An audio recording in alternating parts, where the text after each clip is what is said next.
The moment I felt the air shift behind me in the garage, I didn't think. I reacted. Twist, disarm, throat punch, dislocate elbow. I moved like muscle memory on autopilot. No hesitation, no noise.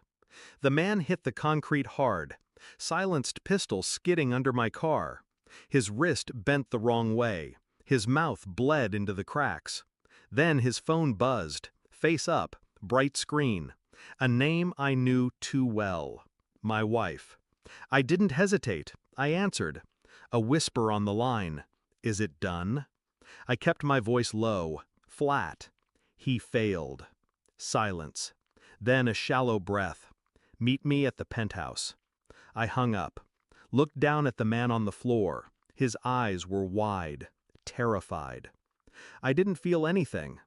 It had started small, a dinner she skipped, a scent on her that didn't match her story, a shadow that lingered too long on her smile. I wasn't suspicious. I was trained to observe. She thought she could outplay me. She didn't know I'd been watching since the first lie, since the first deleted message she thought she cleared, since the late calls she took in the bathroom, whispering like a teenager hiding from her parents. I wasn't just her husband. I was a man shaped by war, built in silence, trained to see beneath the surface. And the man she was whispering to? The chief of police.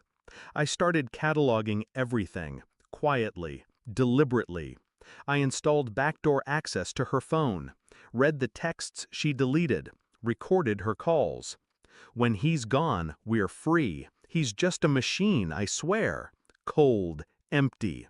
She didn't understand. That coldness kept her safe all those years, and now it would be the thing that undid her. I traced financial records, found offshore accounts she opened in my name. Then I found the last message. Garage. Tonight. Clean shot. No mess. She was trying to erase me, collect on the insurance, blame it on a robbery. But she made a mistake. She didn't send a professional. She sent a boy playing in a man's game. They arrived at the penthouse just after midnight. She came in first, face calm, voice soft. I heard a shot. What happened? He followed her, hand resting on the pistol beneath his jacket, watching me, testing the air. I said nothing, just handed her an envelope. Inside, every text, every transfer, photos of her and her lover, audio of the hit being ordered, signed agreements, plans. Her hands trembled. The chief stepped forward. Where'd you get this? I met his gaze, not blinking. You taught me well, back when you were still clean. His eyes narrowed. You're bluffing. I handed him a flash drive, already sent to Internal Affairs. He paled. She looked at me like I was someone she'd never met.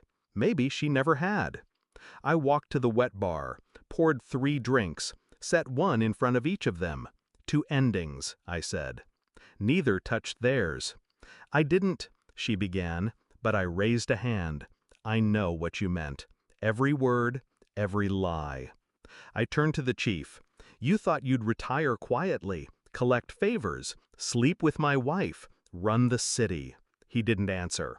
You're both predictable, greedy, sloppy. I slid a document across the counter, a full confession, her signature at the bottom, forged perfectly, by her. I recorded you signing a mortgage refinance last month. It was this. You're insane, she whispered. No, I said, I'm free. Then I showed them the timer on my phone. 3 seconds. A knock at the door. Federal agents. I let them in. Their faces were priceless. They're both in holding now. She cried in the hallway. He screamed. Neither touched me. Because you can't fight what you never saw coming. I stood in the elevator watching the city crawl beneath me. 70 floors down. 7 years erased. She thought I was cold. She never understood cold is just heat trained into discipline. She wanted my death to be quiet. She got what she wanted, just not the way she planned. Now she gets to live in the silence.